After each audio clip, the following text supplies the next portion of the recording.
ভরা মৌসুমেও অস্থির চালের বাজার। ঈদের পর কেজিতে বেড়েছে 4 থেকে 8 টাকা। স্বস্তি নেই মাছ সবজির বাজারে, খামারে কমেছে ডিমের দাম। পর্যটন এলাকা সিলেটের গোয়াইনঘাটে বেহাল সড়ক, 3 বছরেও শেষ হয়নি 10 কিলোমিটার রাস্তার মেরামত। চরম ভোগান্তিতে চলাচলকারীরা। যাত্রীরও কষ্ট এবং গাড়ি ঘোড়ার অবস্থা বেশ ভালো থাকে। 2 দিন কাজ করে 2 মাস কাজ বন্ধ থাকে, এরকম চলতেছে। হবিগঞ্জে স্কুল ভবন নির্মাণে অনিয়ম, ঢালাইয়ের মাত্র 3 দিনে ধসে পড়েছে দ্বিতীয় তলার সিঁড়ি। দোষীদের শাস্তির দাবি। ভুল মানুষেরই হয়, এমনিতেই এটা ভাঙে ফেলার কথা ছিল। এক ছাদে 2 কোটি টাকার গাছ, 500 প্রজাতির বনসাই বাগান। নারায়ণগঞ্জের চিকিৎসক দম্পতির বাণিজ্যিক উৎপাদনের হাতছানি।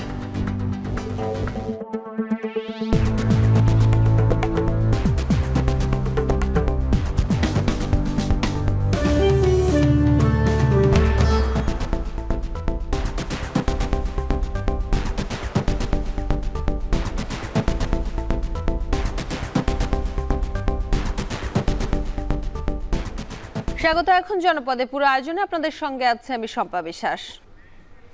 সরবরাহ স্বাভাবিক থাকার পরও 2 সপ্তাহ ধরে বাড়তি চালের বাজার। ঈদের পর থেকে কেজিতে 4 থেকে 8 টাকা পর্যন্ত বেড়ে বিক্রি হচ্ছে চাল। সিন্ডিকেটের কারণে ধানের দাম বাড়ায় চালের বাজারে প্রভাব পড়েছে দাবি মিলারদের। এ নিয়ে আরো জানাতে চট্টগ্রাম নগরীর কর্ণফুলী বাজার থেকে যুক্ত হচ্ছেন কাজী মাহফুজ এবং কুষ্টিয়ার পৌর চালের বাজার থেকে যুক্ত হচ্ছেন মেজবাউদ্দিন পলাশ। শুরুতেই যাচ্ছি মাহফুজের কাছে। মাহফুজ, সরবরাহ স্বাভাবিক থাকলেও দাম বাড়ার কারণ কি বলছেন ব্যবসায়ীরা? দেখুন, বোরো ধানের একেবারে ভরা মৌসুম আমরা দেখতে পাচ্ছি। কুরবানির ঈদের পর থেকে চট্টগ্রামের চালের বাজারগুলোতে পর্যাপ্ত চাল আমদানি হয়েছে উত্তরবঙ্গ থেকে। এরপরও প্রতি কেজি চালে 4 থেকে 5 টাকা পর্যন্ত বেড়েছে। সরবরাহ পর্যাপ্ত থাকার পরও কেন দাম বেড়েছে আমরা ব্যবসায়ীদের কাছ থেকে জানতে চেয়েছি। তারা কয়েকটি কারণকে এখানে দাঁড় করিয়েছে। তার মধ্যে প্রথম যে বিষয়টি তারা তুলে ধরছেন সেটি হলো ঈদের পরবর্তী সময়ে পরিবহন খরচ বেড়েছে। বিশেষ করে প্রতি ট্রাকে 8 থেকে 10 হাজার পর্যন্ত পরিবহন খরচ বেড়েছে, যার প্রভাবটি চালের দামের উপর এসে পড়েছে। আর দ্বিতীয় কারণ হিসেবে তারা বলছেন যে মিল মালিক এবং বড় বড় শিল্প গ্রুপ যারা চাল স্টক করে থাকেন, চাল মজুত করেন, তারাই মূলত এক ধরনের সংকট তৈরি করেছেন। তারা বলছেন যে এই যে চাল বোরো ধানের চাল বাজারে তারা পর্যাপ্ত ছাড়ছেন না এবং মজুত করে রাখছেন, আর তার প্রভাবটি দামের উপরে এসে পড়ছে।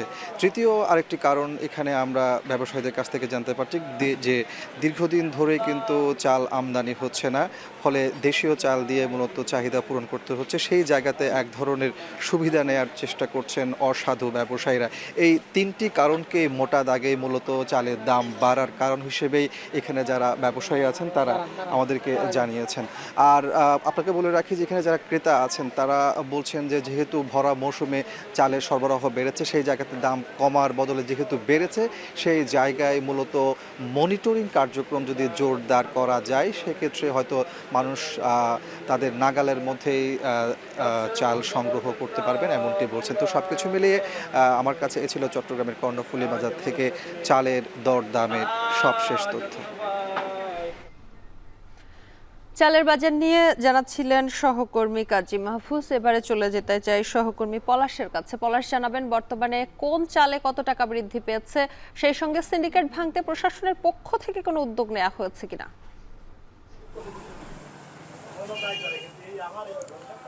শম্পা, আমি এই মুহূর্তে রয়েছি কুষ্টিয়ার যে পৌর চাল বাজারে। এই বাজারে এখন মিনিকেট যে চালটি সেটি বিক্রয় হচ্ছে 78 টাকা কেজি এবং যে বাসমতি সেটি বিক্রয় হচ্ছে 94 টাকা। এছাড়া যে আটাশ চালটি বিক্রয় হচ্ছে 58 টাকা এবং যে কাজলটা সেটি বিক্রয় হচ্ছে 68 টাকা। মূলত সব ধরনের চালের দাম কিন্তু কেজিতে 3 থেকে 4 টাকা বেড়েছে। এই নিয়ে আমি মিলারদের সাথে কথা বলেছি। মিলাররা বলছেন যে পরিবহন যে খরচ এবং যে ধানের দাম যে বৃদ্ধির কারণেই তারা চালের দাম বাড়িয়েছেন। মূলত তারা এরকমটি আসলে বলছেন, তারা বলছেন যে সিন্ডিকেটের যে কারণে কিন্তু ধানের দাম বেড়েছে, এরকমটি আসলে দাবি কিন্তু মেলারদের। এছাড়া আমি কিন্তু বলি যে কৃষক পর্যায়ে কিন্তু আমি আজকেও কথা বলেছি, আমি আজকে বেশ কিছু বাজারেও ঘুরেছি, সেখানে কিন্তু ধানের দাম কিন্তু বাড়ে নাই। সেখানে কৃষকরা কিন্তু এখন সর্বোচ্চ আসলে 1300 থেকে 1320 টাকা যে মন সে থেকে এতে কিন্তু ধান বিক্রয় করছেন।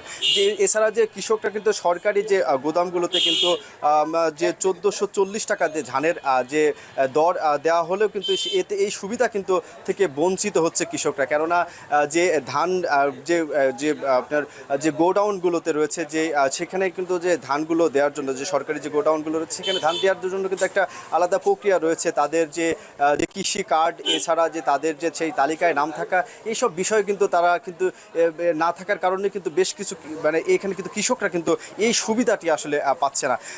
এছাড়া একটু বলে রাখি যে আমি এই নিয়ে কিন্তু একটু আগেও কুষ্টিয়ার জেলা প্রশাসকের সাথে কথা বলেছি। তিনি বলছেন যে এই যে এরকম একটি মৌসুম বা ভরা মৌসুম, এতে যে চালের দাম যে বৃদ্ধির বিষয়টি, যে চালের দাম যেন না বেশি বৃদ্ধি না করতে পারে, এই কারণে কিন্তু তিনি প্রশাসনের পক্ষ থেকে তারা কাজ করছে এবং নির্দেশনা দেওয়া হয়েছে যাতে এই সিন্ডিকেট ভাঙতে কিন্তু তিনি কাজ করবেন বলে জানিয়েছেন। এই নিয়ে আমি একটু আগে যে বাজার মনিটরিং যে কর্মকর্তা সুজাত আহমেদ খানের সাথে কথা বলেছি। তিনি বলছেন যে প্রতিদিনই কিন্তু তিনি যে বাজার মনিটরিংয়ের যে কাজটি সেটি আসলে করছেন এবং সেটি নিয়মিত করছেন এবং সেখানে জেল জরিমানাও যে বিষয়টি সেটিও আসলে তারা করছেন।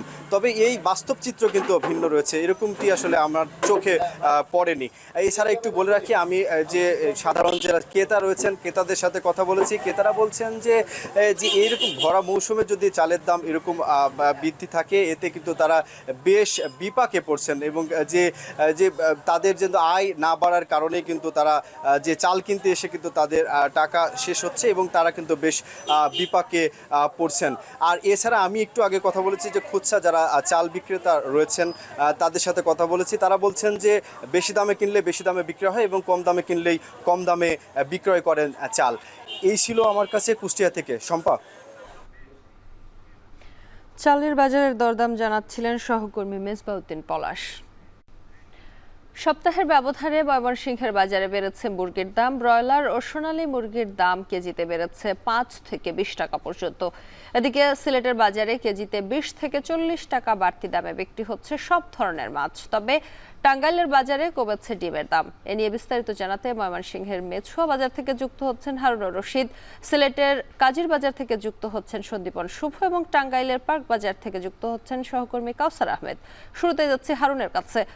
হারুন, বাজারে কোন মুরগি কত দামে বিক্রি হচ্ছে জানাবেন, সেই সঙ্গে জানাবেন হঠাৎ দাম বৃদ্ধির কারণ কি বলছেন ব্যবসায়ীরা।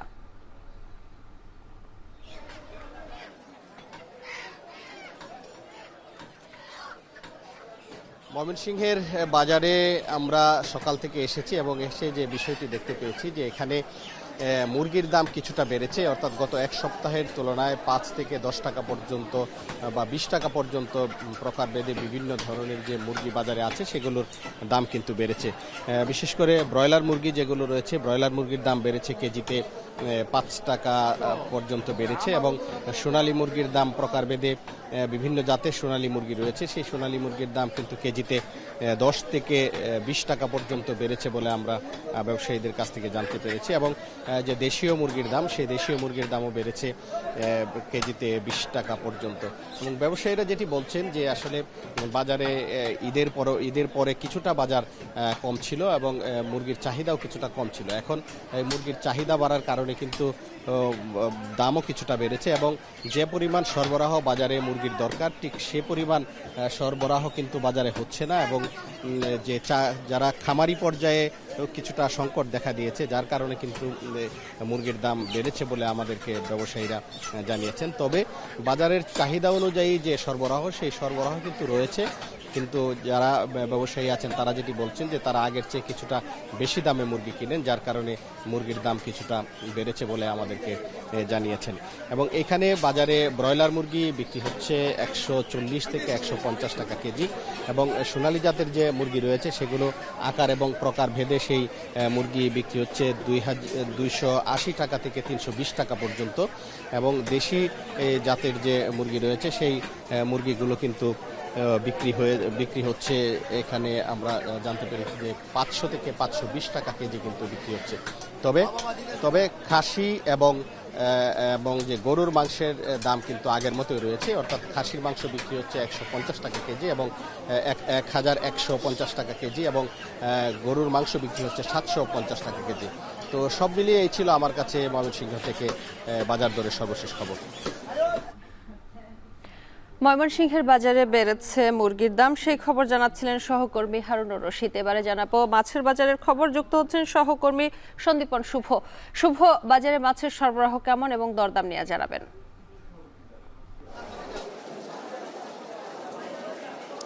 শম্পা, আজকে সকাল থেকে আমরা রয়েছি সিলেট নগরীর কাজীর বাজারে। এটি যে বৃহৎ পাইকারি বাজার এবং এর পাশাপাশি কিন্তু এখানে খুচরা বিক্রি হয়। তো সব কিছু মিলিয়ে আমরা যে তথ্য এখানে পেয়েছি সেই তথ্য হচ্ছে দাম কিন্তু অবিরত বাড়ছে। অব্যাহতভাবে দাম বৃদ্ধির ফলে ক্রেতারা কিন্তু এখানে বেশ নাবিশ্বাস হয়ে পড়ছেন। এবং আজকের বাজার দর যদি আমি আপনাকে একটু জানিয়ে রাখি, যে সকল মাছের দাম বেড়েছে সেক্ষেত্রে বলতে হয় রুই মাছের কথা। রুই মাছ কিন্তু আজকে গত সপ্তাহে আমরা যেমনটি দেখেছিলাম 250 থেকে 280 টাকা কেজি দরে বিক্রি হচ্ছিল পাইকারি বাজারে, সেটি কিন্তু আজকের বাজারে 280 থেকে 320 টাকা পর্যন্ত বেড়ে গেছে। এর পাশাপাশি অন্যান্য মাছের কথা যদি আমি একটু বলি, সেক্ষেত্রে বলতেই হয় ইলিশের কথা। ইলিশ মাছ কিন্তু আমরা দেখেছিলাম গত সপ্তাহেও 2500 থেকে 2800 টাকা পর্যন্ত আকার ভেদে দাম ছিল, কিন্তু আজকের বাজারে সেটি 2800 থেকে 3000 টাকা পর্যন্ত শুধুমাত্র পাইকারি বাজার বিক্রি হচ্ছে। অর্থাৎ 1 কেজি ওজনের ইলিশ কিন্তু পাইকারি বাজারে 1000 এবং সেটি খুচরা বাজারে আরও বেড়ে গিয়ে 3200 থেকে 3500 টাকা পর্যন্ত বিক্রি হচ্ছে। এর পাশাপাশি যদি আমি আর একটু বলি আপনাকে কাতলা মাছের কথা, কাতলা মাছের দামও কিন্তু বেড়েছে। কেজি প্রতি 40 থেকে 50 টাকা বেড়ে সেটি কিন্তু পাইকারি বাজারে বিক্রি হচ্ছে 300 টাকায় এবং খুচরা বাজারে সেটি বিক্রি হচ্ছে 350 থেকে 400 টাকায়। এর পাশাপাশি ট্যাংরা, পাবদা সহ কই মাছ, মৃগেল মাছ, সব ধরনের মাছের দাম বেড়েছে। আমি আরও কয়েকটি মাছের কথা আপনাকে জানাতে চাই। সেক্ষেত্রে পাবদা মাছের দাম বেড়ে গিয়ে কিন্তু আজকে 500 টাকা বাজারে বিক্রি হচ্ছে পাইকারি বাজারে এবং খুচরা বাজারে সেটি 550 টাকা কেজি দরে বিক্রি হচ্ছে। এর পাশাপাশি যদি আমি অন্যান্য মাছের কথা বলি, সেক্ষেত্রে মৃগেল মাছের দামও কিন্তু বেড়েছে। মৃগেল মাছ কিন্তু আজকের বাজারে 280 থেকে 300 টাকা বিক্রি হচ্ছে। সবগুলো মাছের দাম বেড়ে যাওয়ায় কিন্তু আসলে ক্রেতারা যারা রয়েছেন, ক্রেতা সাধারণরা কিন্তু অনেকটাই বিপাকে পড়েছেন। তারা বলছেন আসলে আমিষের ঘাটতি পূরণের জন্য যে মাছের চাহিদা রয়েছে সেই চাহিদা অনুযায়ী কিন্তু মাছ তারা কিনতে পারবেন না। এবং বিক্রেতারা বলছেন আসলে ক্রেতাদের চাহিদা থাকলেও এখানে সরবরাহ কম থাকায়, আমদানি কম থাকায় কিন্তু মাছের দাম অবিরত বৃদ্ধি পাচ্ছে। তো এই ছিল সিলেটের মাছের বাজারের সবশেষ পরিস্থিতি। মাছ বাজারের পরিস্থিতি জানাচ্ছিলেন সহকর্মী সন্দীপন শুভ। এবার জানাবো ডিমের বাজারের খবর। যুক্ত হচ্ছেন সহকর্মী কাউসার আহমেদ। কাউসার, জানাবেন সকাল থেকে আমরা দেখছিলাম অন্যান্য জেলায় খামারে ডিমের দাম কমলেও বাজারে তার তেমন প্রভাব নেই। জানাবেন টাঙ্গাইলের বাজারে ডিমের দরদাম কেমন?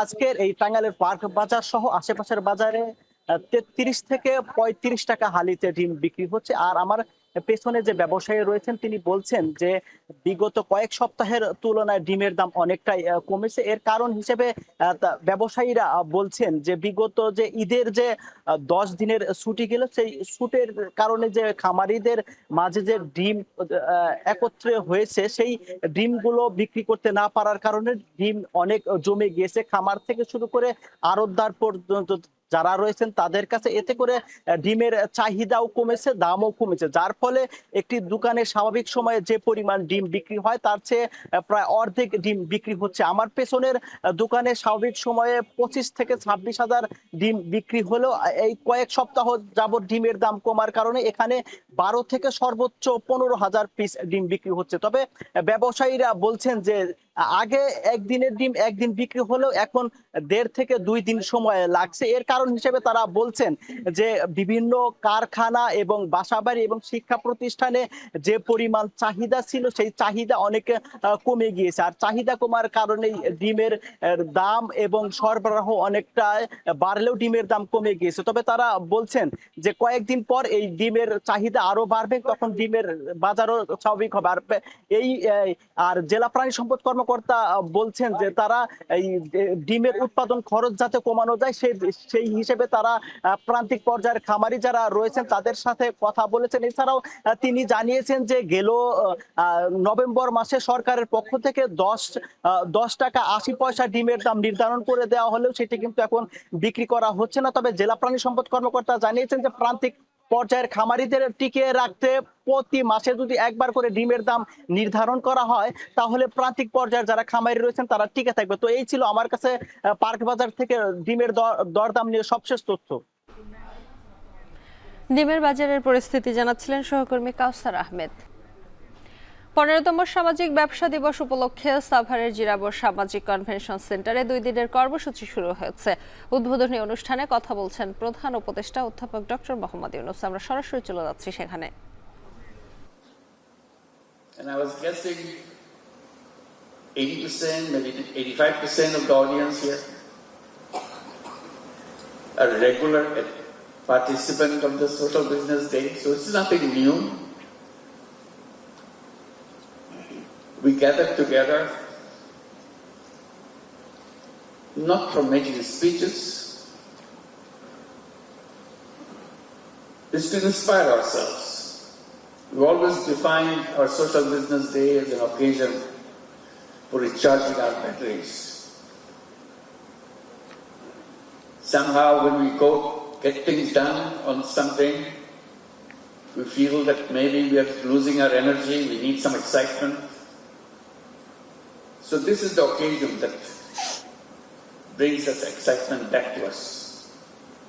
By seeing each other, by hugging each other, and looking at each other. We don't have to talk. By being together itself does the magic. And that magic pushes us to do things in a much more powerful way than we did before. Reach a lot more higher level than we reached before. So that's what the Social Business Day is all about. As a family gathering, it's more by hugging each other than talking to each other. We communicate. And that communication, in inspiring each other, has become more important than ever before. The context, we hope, that will change for better. The context seems like getting worse. So we need to draw more inspiration than we have ever had. While we're having this Social Business Day here this time, I felt very jealous. Because I was not in organizing this. I always did. That's what I did, organizing the Social Business Day with the team, working day and night. It's a hard work. But this time I was completely left alone. I was not involved. But I'm here, oh my God, they did a fantastic job. Let's give a big applause to them.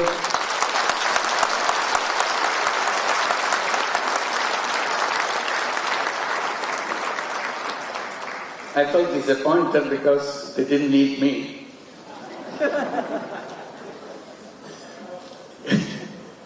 But they did a wonderful job. And the fact that we can march on wherever we are to reach the goal that we set for ourselves. That's the important message that we got. And one more small kind of anecdote to go with it. I was sitting here and watching the stage and all the facilities. I entered the door here. I was here before, in an empty hall, empty place, and wondered when we will have our conference here. So this was built for Social Business Day. But 15তম সামাজিক ব্যবসা দিবস উপলক্ষে উদ্বোধনী অনুষ্ঠানে কথা বলছেন প্রধান উপদেষ্টা অধ্যাপক ডক্টর মোহাম্মদ ইউনূস। আমরা এতক্ষণ সরাসরি ছিলাম সেখানে। খুলনায় ফলের বাজারে বেড়েছে আমের সরবরাহ, এতে কেজিতে 5 থেকে 10 টাকা কমে বিক্রি হচ্ছে আম। তবে সাধারণ মানুষের নাগালের বাইরে আমদানিকৃত ফলের দাম। এ নিয়ে আরো জানাতে নগরীর ডাকবাংলো এলাকা থেকে যুক্ত হচ্ছেন সহকর্মী রামিম চৌধুরী। রামিম, বাজারে ফলের সরবরাহ পরিস্থিতি সম্পর্কে জানাবেন, সেই সঙ্গে জানাবেন আমদানি করা ফলের দাম বৃদ্ধির কারণ কি বলছেন ব্যবসায়ীরা। খুলনার বাজারে ফলের সরবরাহ বলতে গেলে প্রথমেই কিন্তু আমের কথা আসে, কারণ বাজারে এই মুহূর্তে কিন্তু আমের ছড়াছড়ি। প্রায় প্রত্যেকটা দোকানে কিন্তু বেশিরভাগই আম দিয়ে ভরা রয়েছে এবং আমের দাম কিন্তু বেশ অনেকটাই সাধারণ মানুষের ক্রয় ক্ষমতার বাইরে রয়েছে, ক্রয় ক্ষমতার মধ্যেই রয়েছে। তবে এখানে আমরা দেখেছি যে আমদানিকৃত যে ফলগুলো রয়েছে সেগুলোর দাম কিন্তু অনেকটাই বেশি। যদি আপনাকে প্রথমে একটু আমের কথা বলি, তাহলে কিন্তু বিভিন্ন ধরনের আম কিন্তু আজকে বাজারে রয়েছে। বিশেষ করে আম্রপালি কিন্তু প্রতি কেজি বিক্রি করা হচ্ছে 50 থেকে 80 টাকার মধ্যে প্রতি কেজি। হাড়ি ভাঙা আম রয়েছে, সেটি 50 থেকে 70 টাকা। ল্যাংড়া আম রয়েছে 60 থেকে 70 টাকা। এই আমগুলো কিন্তু প্রায় সব দোকানেই পাওয়া যাচ্ছে এবং বেশ সাশ্রয়ী মূল্যে। তবে আমের বাইরে অন্যান্য যে আমদানিকৃত ফল রয়েছে, যেমন আপেল, সেটি কিন্তু প্রতি কেজি 320 টাকা করে বিক্রি করা হচ্ছে। বেদানা প্রতি কেজি বিক্রি করা হচ্ছে 500 থেকে 600 টাকা করে বিভিন্ন সাইজ অনুযায়ী। এর পাশাপাশি মালটা প্রতি কেজি বিক্রি করা হচ্ছে 300 টাকা প্রতি কেজি। এছাড়াও লাল আঙুর রয়েছে সেটি কিন্তু 620 থেকে 700 টাকা করে প্রতি কেজি বিক্রি করা হচ্ছে। এখানকার দোকানিজার যেটি বলছেন যে মূলত আমের যে সরবরাহ সেটি কিন্তু এই মুহূর্তে অনেকটাই ভালো রয়েছে এবং আমের দামও কিন্তু গত বছরের তুলনায় অনেকটাই কম। তবে আমদানিকৃত যে ফলগুলো এখানে রয়েছে সেগুলোর যে সরবরাহ সেটি কিন্তু অনেকটাই কম রয়েছে, কারণ ঠিক শীতের যে সময়টা সেই সময়টাতে কিন্তু এই ধরনের যে আমদানিকৃত ফলের যে সরবরাহ সেটি বেড়ে যায়। তবে এই যে বর্ষার যে সময়টা, এই সময়টাতে কিন্তু আমের যে অন্যান্য যে ফল আমদানিকৃত বিশেষ করে সেই ফলের দাম ফলের যে সরবরাহ সেটি সবসময় কিন্তু কম থাকে এই সময়টাতে। শুধুমাত্র শীতকালীন যে সময়টা সেই সময়ে এই ফলের যে সরবরাহ সেটি বাড়ে এবং তারা বলছেন যে আমদানি কারকরা যারা রয়েছেন তারা কিন্তু এই যে ফলের যে আমদানি সেটি কিন্তু অনেকটাই কমিয়ে দিয়েছেন, কারণ এ ধরনের ফলের যে চাহিদা সেটি কিন্তু বর্তমানে অনেকটাই কম রয়েছে। এখন বাজারে কিন্তু শুধুমাত্র আমের চাহিদা অনেকটাই বেশি এবং ক্রেতারা যারা আসছেন শুধুমাত্র আম কেনার জন্যই কিন্তু আসছেন বেশিরভাগ ক্রেতারা। এখানে আমরা অনেক ক্রেতাদের সাথে কথা বলেছি, তারা যেটি বলছেন যে মূলত কিন্তু ফলের বাজারে এসে আম ছাড়া অন্য কোনো ফল কেনার কোনো সুযোগ নেই, কারণ অন্যান্য যে ফল রয়েছে সেগুলোর দাম কিন্তু অনেকটাই চড়া রয়েছে, সেটি সাধারণ মানুষের ক্রয় ক্ষমতার বাইরে। শুধুমাত্র আমটাই কিন্তু মানুষ বেশি কিনছে এবং অন্যান্য যে ফল রয়েছে সেগুলো কিন্তু পড়ে থাকছে এই দোকানগুলোতে। তো সব মিলিয়ে এই ছিল আমার কাছে ফলের বাজার থেকে সবশেষ খবর। খুলনা থেকে ফলের বাজারের খবর জানাচ্ছিলেন রামিম চৌধুরী। চলতি বছরে জামালপুরে আবহাওয়া অনুকূলে থাকায় শুকনা মরিচের ভালো ফলন হয়েছে, তবে ফলন ভালো হলেও বাজারের এই কাঙ্ক্ষিত দাম নেই তেমন চাহিদাও। ফলে লাভের বদলে লোকসান গুনছেন এই অঞ্চলের কৃষকেরা। আর জানাচ্ছেন জুয়েল রানা। জামালপুরের চরাঞ্চলে উৎপাদিত শুকনা মরিচ গুণে ও মানে ভালো হওয়ায় রাজধানী সহ সারা দেশে এই মরিচের বেশ চাহিদা রয়েছে। এবছর মরিচ চাষে খরচ বেড়েছে দ্বিগুণ। সার, বীজ, কীটনাশকের মূল্য বৃদ্ধি সহ চাষের জমির লিজ নিতে বেড়েছে ব্যয়। তবে চাহিদার চেয়ে এবছর উৎপাদন বেশি হওয়ায় বাজারে বেড়েছে সরবরাহ, ফলে কমেছে শুকনো মরিচের দাম। মেলান্দহ উপজেলার ঝাউগড়া ইউনিয়নের টগারচর গ্রামের আবু তাহের বিগত বছরে কাঁচামরিচ ও শুকনা মরিচ চাষ করে আর্থিকভাবে লাভবান হওয়ায় এবছর 4 বিঘা জমিতে করেন মরিচ চাষ। অনুকূল আবহাওয়ায় মরিচের ভালো ফলন হলেও বাজারে কাঁচা এবং শুকনো মরিচের ভালো দাম না পাওয়ায় লোকসানের কথা জানান তিনি। শুধু তাহেরই নন, ভালো বাজার দর না মেলায় লোকসানে এ অঞ্চলের অধিকাংশ মরিচ চাষি। প্রতি বিঘায় উঠান সহ 60 থেকে 70 হাজার টাকার মতো খরচ। তো বর্তমান যে বাজার, এই বাজারে আমাদের পুষতেছে না। 15 দিন আগে দাম বেশি আছিল, 8-9 আছিল, এখন বাজার একবারে কম হয়ে গেছে। দেশি মরিচ বেচতেছি 6,500 টাকা, আবার হাইব্রিড বেচতেছি 4,500, 5,000। এখন কৃষক বাঁচবো কেমনি? বর্তমানে এইভাবে বেচলে পরে গৃহস্থ মরা, পাইহের যাচ্ছে পাইহেরও মরা। এবছর জামালপুরের ৭ উপজেলায় ৭,২৫০ হেক্টর জমিতে শুকনা মরিচের চাষ হয়েছে। মরিচ চাষে কৃষকদের প্রয়োজনীয় পরামর্শ প্রদানের কথা জানায় জেলা কৃষি বিভাগ। আমরা কৃষি বিভাগের পক্ষ থেকে কৃষকদের পরামর্শ দিয়ে এসেছিলাম আবাদ মৌসুমে, এবং পাশাপাশি এবছর আবহাওয়া অনুকূল থাকায় মরিচের ফলন ভালো হওয়াতে কৃষকরা আর্থিকভাবে লাভবান হওয়ার আশা করছে। পুরোদমে বাজারগুলিতে শুকনো মরিচ কৃষকরা নিয়ে বিক্রি করছেন। আমরা জানতে পেরেছি যে এখন পর্যন্ত বাজারে 200 টাকা কেজি করে মরিচ বিক্রি হচ্ছে। আশা করি এটার দাম আরও কিছুদিন পর আরেকটু বাড়বে। চলতি বছর জামালপুরে মরিচ উৎপাদনের লক্ষ্যমাত্রা 17,255 টন, যার বাজার মূল্য 345 কোটি টাকা। এখন জামালপুর। ঢাকার ধামরাইয়ে অবস্থিত সাবেক 2 সংসদ সদস্য বেনজির আহমেদ এবং এম এ মালেকের বাড়িগুলো এখন অনেকটাই ভুতুড়ে। একসময় জমজমাট থাকলেও এখন জনমানব শূন্য পরিবেশ। বৈষম্য বিরোধী ছাত্র আন্দোলনে ছাত্র জনতা হত্যায় একাধিক মামলার আসামি হয়ে দীর্ঘদিন পলাতক প্রভাবশালী নেতারা। স্থানীয়রা বলছেন, ক্ষমতার দাপটে একসময় এলাকায় ত্রাসের রাজত্ব চালিয়েছে আওয়ামী লীগ সরকারের আমলের ক্ষমতায় থাকা 2 এমপি।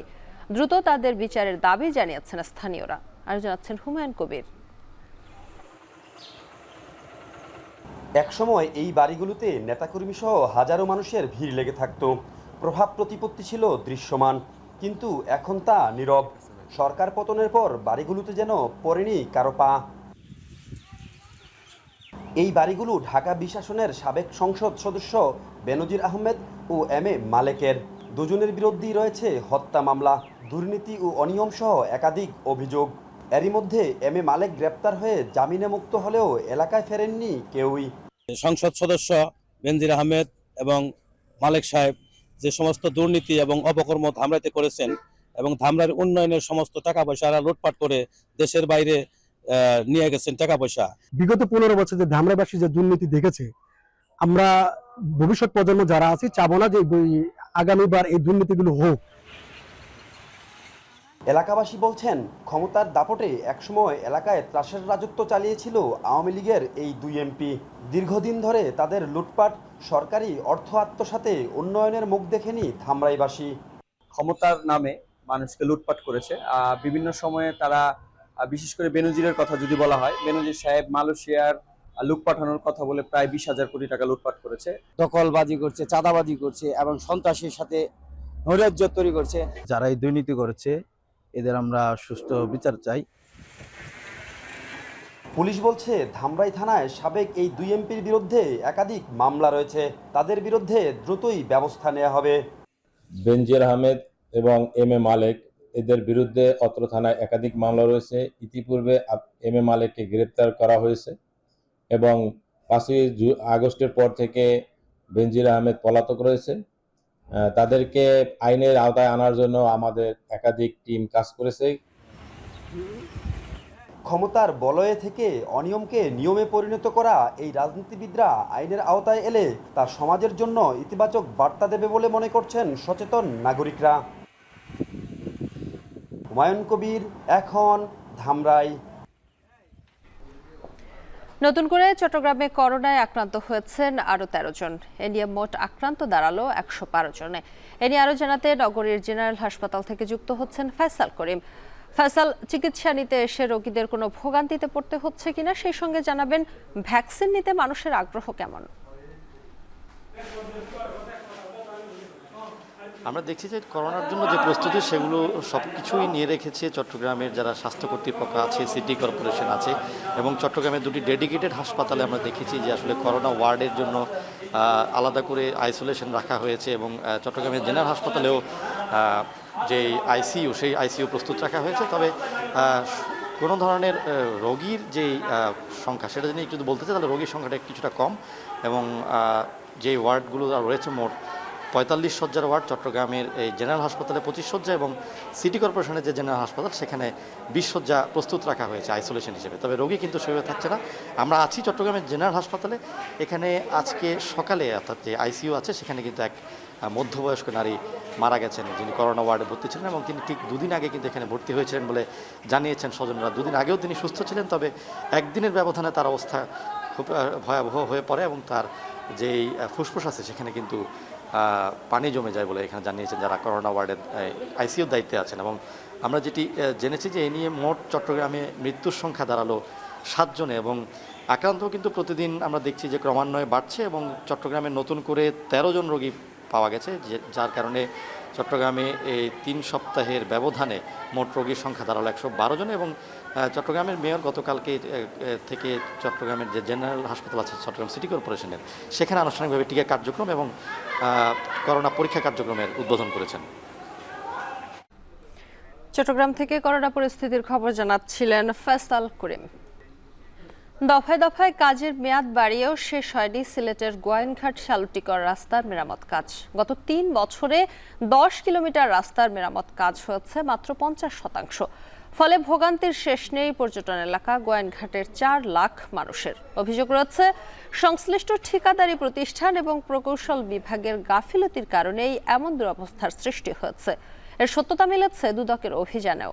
আরো জানাচ্ছেন গুলজার আহমেদ। সিলেটের শালুটিকর গোয়াইনঘাট সড়ক দীর্ঘদিন সংস্কার না হওয়ায় খানাখন্দ আর ভাঙাচোরা রাস্তা যেন দুর্ঘটনার ফাঁদে পরিণত হয়েছে। সড়কে চলাচলকারী বাসিন্দারা বলছেন, চলাচল অনুপযোগী এমন সড়কে ভোগান্তির শেষ নেই তাদের। গাড়ি লইয়া চলাফেরা খুবই কষ্ট হয়, পানি জমি যায়, গাড়ি নষ্ট হয়, উঠা যায় না, যাত্রীরও কষ্ট এবং গাড়ি ঘোড়ার অবস্থা বেশ ভালো থাকে না। যে কাজ করে ও কাজ আমরা ভাঙিয়া যায় আর কি, তো আমরা অভিযোগ করি, অভিযোগ করলে তো আমরা কেউ পাই না। এমন বাস্তবতায় 2024 সালে 2টি প্যাকেজে 10 কিলোমিটার সড়কের সংস্কার ও নির্মাণ কাজ শুরু করে ঢালি ও দেলোয়ার হোসেন কনস্ট্রাকশন। তবে 2.5 বছরে কাজ শেষ হয়েছে মাত্র 50%। কাজ শুরুর কয়েক মাসের মধ্যেই সড়কে ভাঙন শুরু হয় নতুন করে। স্থানীয়রা বলছেন, নিম্নমানের সামগ্রী ব্যবহার ও তদারকি না করায় এমন অবস্থা তৈরি হয়েছে। আতঙ্কের মধ্যে আছে যে কন্ট্রাক্টর কাজ শেষ করার পরে যে রডগুলো বাইর হবে, তখন আমরা গাড়ি নিয়ে আসল মুখিরা 2 দিন কাজ করে 2 মাস কাজ বন্ধ থাকে, এরকম চলতেছে এখন। বিভিন্ন অভিযোগের প্রেক্ষিতে বৃহস্পতিবার সরেজমিনে অনুসন্ধান করে অভিযোগের সত্যতাও পায় দুর্নীতি দমন কমিশন। এসব অনিয়ম প্রতিবেদন কেন্দ্রীয় কার্যালয়ে পাঠানো হবে বলে জানায় অনুসন্ধানী দল। 1.5 কিলোমিটার জায়গা এস্টিমেটই করা হয়নি, এই ভোগান্তি এই এলাকার জনগণকে ভুগতে হবে। কাজের যে মান সেটাতে গাফিলতি আছে এবং অনিয়ম কিছুটা হয়েছে মর্মে আমাদের কাছে প্রতীয়মান হয়েছে। আমরা কমিশনকে এই বিষয়ে জানাবো। ঠিকাদারি প্রতিষ্ঠানের অজুহাত, বন্যার কারণে কাজ শেষ করতে দেরি হচ্ছে। তবে স্থানীয় সরকার বিভাগের কর্মকর্তারা বলছেন, ঠিকাদারি প্রতিষ্ঠানের বিরুদ্ধে ব্যবস্থা নেওয়ার কথা। দৃষ্টিগোচরে আসছে, আমাদের কর্তৃপক্ষ জানাইছে, আমরা এটা সংশোধন করে দেবো যতটুকু ত্রুটি বিচ্যুতি আছে, এবং কাজটা আমরা দ্রুত সময়ের মধ্যে উঠানোর চেষ্টা করব। কিন্তু বন্যা এই এলাকায় বেশি, এটির জন্যই আমাদের কাজটা দেরি হচ্ছে। গভর্নমেন্টের নিয়ম অনুযায়ী তোমাকে আমরা জরিমানা করবো এবং তোমার কাজ লাইসেন্স দিবার হবে মিনিমাম 2 ইয়ার্স। এই চিঠিও আমরা ঠিকাদারকে দিয়ে দিছি, একেবারে লিখিত দিছি, এবং কাজের ধীরগতির জন্য অনেকবার চিঠি দেওয়া আছে। ভঙ্গুর রাস্তার কারণে ক্ষতিগ্রস্ত হচ্ছে পর্যটন খাত, যার নেতিবাচক প্রভাব পড়েছে অর্থনীতিতেও। গোয়াইনঘাট শালুটিকর এই রাস্তার বেহাল দশার কারণে স্থানীয়রা যেমন ক্ষতিগ্রস্ত, তেমনি ক্ষতিগ্রস্ত এই রাস্তায় চলাচলকারী পর্যটকরা। তবে রাস্তার ভঙ্গুর অবস্থার কারণে পর্যটক সংখ্যা এখন কমে গেছে, যার ফলে বড় ধরনের একটা নেতিবাচক প্রভাব পড়ছে উপজেলার পর্যটন শিল্পে। তাই স্থানীয়রা বলছেন, আগামী বর্ষা মৌসুম শুরু হওয়ার আগেই যদি উন্নয়ন কাজ শেষ না হয়, তাহলে যোগাযোগ ব্যবস্থার পাশাপাশি অর্থনৈতিকভাবেও ক্ষতিগ্রস্ত হবেন এই এলাকার মানুষজন। গুলজার আহমেদ, এখন গোয়াইনঘাট, সিলেট। হবিগঞ্জের বাহুবলে স্কুল ভবন নির্মাণে অনিয়ম এবং নিম্নমানের সামগ্রী ব্যবহারের অভিযোগ উঠেছে। ঢালাইয়ের মাত্র 3 দিনেই ধসে পড়েছে 2য় তলার সিঁড়ি। উপজেলা প্রকৌশল অধিদপ্তর বলছে, ডিজাইন বহির্ভূত নির্মাণ এবং ত্রুটির বিষয়ে আগেই চিঠি দেওয়া হয়েছিল ঠিকাদারকে। কাজল সরকারের প্রতিবেদন। হবিগঞ্জের বাহুবল উপজেলার খাগাউড়া 2 নং সরকারি প্রাথমিক বিদ্যালয় প্রাথমিক শিক্ষা উন্নয়ন কর্মসূচির আওতায় চলছে নতুন স্কুল ভবন নির্মাণ কাজ। তবে কাজ চলার মধ্যেই ধসে পড়েছে 2য় তলার সিঁড়ি, খুলে পড়ছে পিলারের ঢালাই। ভবনের নির্মাণ কাজের শুরু থেকেই অনিয়মের অভিযোগ তোলেন স্থানীয়রা। তাদের অভিযোগ, নিম্নমানের সামগ্রী ব্যবহার করে স্কুল ভবন নির্মাণ করছে ঠিকাদার প্রতিষ্ঠান মেসার্স শেখ সেলিম। এ নিয়ে ঠিকাদারের লোকজনের সাথে গ্রামবাসীর কথা কাটাকাটিও হয়েছে। সিঁড়ি দইটা নিজে নিজেই পড়ে গেছে, কাজটা করা হয়েছে, কাজটা আমাদের সব জালিয়াতি, সিমেন্টের বাগ একবারে কম, রড বড় দিয়ে বানছে, এটা 2 নম্বরই, সব 2 নম্বরই। একটা কলমে 5 থেকে 6 ফুটের ভিতরে কোনো একটা রিং নাই। যদি 5 থেকে 6 ফুটের ভিতরে একটা রিং থাকে না, তাহলে এই বিল্ডিং দিয়া আমরা কতটুকু নিরাপত্তা থাকতে পারি। এদিকে উপজেলা প্রকৌশল অধিদপ্তরের পরিদর্শনেও ধরা পড়েছে অনিয়মের চিত্র। ডিজাইন বহির্ভূত নির্মাণ ও অনিয়মের বিষয়ে গেল 22 জুনেই ঠিকাদারকে চিঠি দেওয়া হয়। একটা সিঁড়ি আছে ফার্স্ট ফ্লোরে, সেটা ঢালাই করছিল, তো করার পরবর্তী দেখি যে সিঁড়িটার আপনার যে ড্রয়িং ডিজাইন স্পেসিফিকেশন আসে সেই অনুযায়ী আমার হয় নাই। সেক্ষেত্রে আমি যাই ঠিকাদারকে চিঠি করে দিই যে আপনি এটা ভেঙে পুনরায় ড্রয়িং ডিজাইন স্পেসিফিকেশন মোতাবেক করেন। সেই কারণে আমরা চিঠি দিয়ে দিছি। কাজের ত্রুটির বিষয়টি স্বীকার করেছেন ঠিকাদার প্রতিষ্ঠানের মালিক তুষার চৌধুরী। তার দাবি একটি ধাপ কম হওয়ায় ধসে পড়েছে সিঁড়িটি। সিঁড়ির ধাপ যতগুলো থাকার দরকার, সিঁড়ির ধাপ একটি কম হওয়াতে স্পেসিফিক ডিজাইন বহির্ভূত হয়েছে। ভুল মানুষেরই হয়, এমনিতেই এটা ভাঙে ফেলার কথা ছিল। শিশুদের জন্য নির্মিত এই বিদ্যালয় ভবন কতটা নিরাপদ, সেই প্রশ্ন স্থানীয়দের। দ্রুত দোষীদের বিরুদ্ধে ব্যবস্থা নেয়ার দাবি তাদের। কাজল সরকার, এখন হবিগঞ্জ। সাপ্তাহিক ছুটির দিনে কক্সবাজার সমুদ্র সৈকতে ভিড় বেড়েছে পর্যটকের। এতে স্বস্তি এসেছে হোটেল, রেস্তোরাঁ, পরিবহন ব্যবস্থা সহ সামগ্রিক পর্যটন খাতে। এ নিয়ে জানাতে সৈকতের সুকন্থা পয়েন্ট থেকে যুক্ত হচ্ছেন মন্তোষ বেদজ্ঞ। মন্তোষ, সৈকতে পর্যটকের উপস্থিতি কেমন দেখছেন, সেই সঙ্গে জানাবেন পর্যটন খাত সংশ্লিষ্টরা কি বলছেন।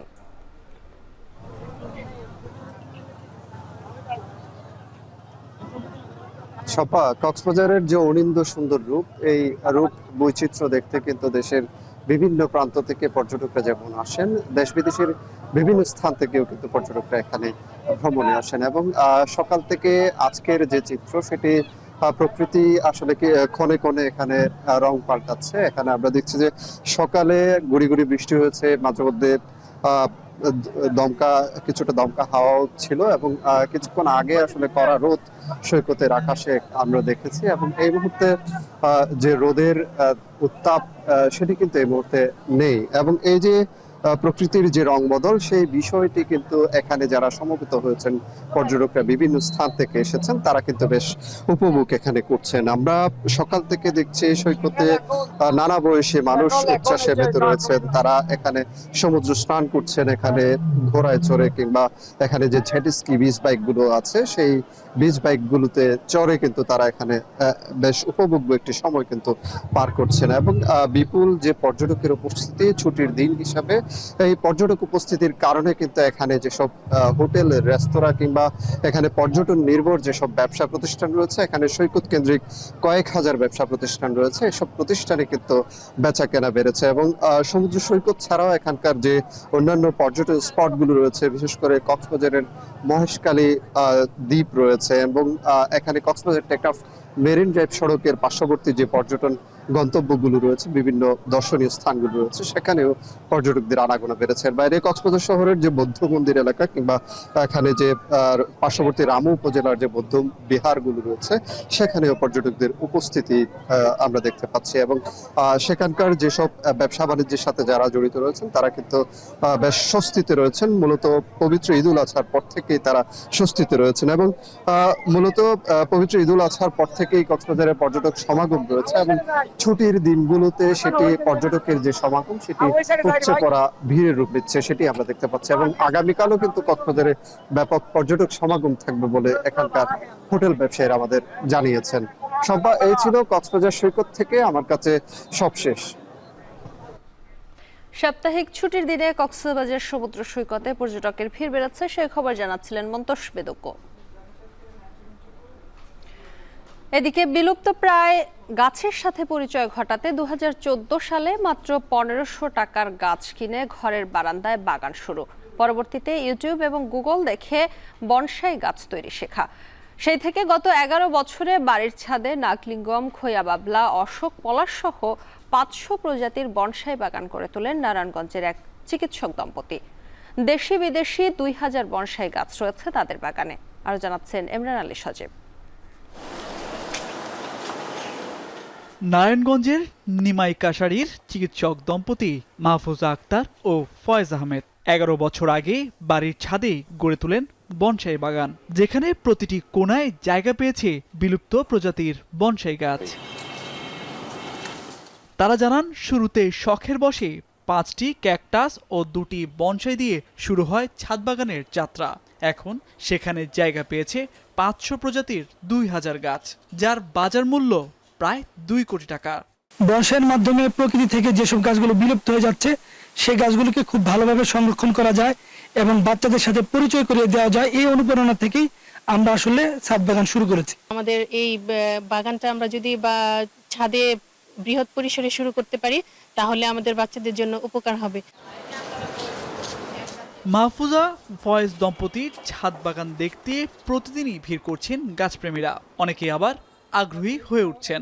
আমাদের ইচ্ছা আছে ভবিষ্যতে আমরা করতে পারি কিনা এই ছাদ বাগান বা বনসাই। বর্তমানে দেশে বনসাইয়ের বেশ চাহিদা রয়েছে। এটি বাণিজ্যিকভাবে উৎপাদন করে লাভবান হওয়ার সুযোগ রয়েছে বলে জানান কৃষি কর্মকর্তারা। বাজার মূল্য অনেক এবং এটা করে বাণিজ্যিকভাবে তারা লাভবান হতে পারে। বা কৃষি সম্প্রসারণ অধিদপ্তর বনসাই উৎপাদনের ক্ষেত্রে বিভিন্ন ধরনের রোগবালাই পোকামাকড়ের আক্রমণ সহ সকল ক্ষেত্রে পরামর্শ সেবা প্রদান করে। বনসাইয়ের প্রতি মানুষের আগ্রহ থাকলেও সুযোগের অভাব রয়েছে, তাই বাণিজ্যিকভাবে উৎপাদনের জন্য সরকারি বিভিন্ন পদক্ষেপ নেওয়া জরুরি বলে মনে করেন উদ্যোক্তারা। এখন নারায়ণগঞ্জ। সংবাদ শেষ করব, তবে যাবার আগে শিরোনামগুলো জানিয়ে দিব আর একবার। ভরা মৌসুমেও অস্থির চালের বাজার, ঈদের পর কেজিতে বেড়েছে 4 থেকে 8 টাকা। স্বস্তি নেই মাছ সবজির বাজারে, খামারে কমেছে ডিমের দাম। পর্যটন এলাকা সিলেটের গোয়াইনঘাটে বেহাল সড়ক, 3 বছরেও শেষ হয়নি 10 কিলোমিটার রাস্তার মেরামত, চরম ভোগান্তিতে চলাচলকারীরা। যাত্রীরও কষ্ট এবং গাড়ি ঘোড়ার অবস্থা বেশ ভালো। 2 দিন কাজ করে 2 মাস কাজ বন্ধ থাকে, এরকম চলতেছে। হবিগঞ্জে স্কুল ভবন নির্মাণে অনিয়ম, ঢালাইয়ের মাত্র 3 দিনে ধসে পড়েছে 2য় তলার সিঁড়ি, দোষীদের শাস্তির দাবি। ভুল মানুষেরই হয়, এমনিতেই এটা ভাঙে ফেলার কথা ছিল। এক ছাদে 2 কোটি টাকার গাছ, 500 প্রজাতির বনসাই বাগান নারায়ণগঞ্জের চিকিৎসক দম্পতির, বাণিজ্যিক উৎপাদনের হাতছানি। সংবাদ শেষ করছি, সঙ্গে থাকার জন্য ধন্যবাদ।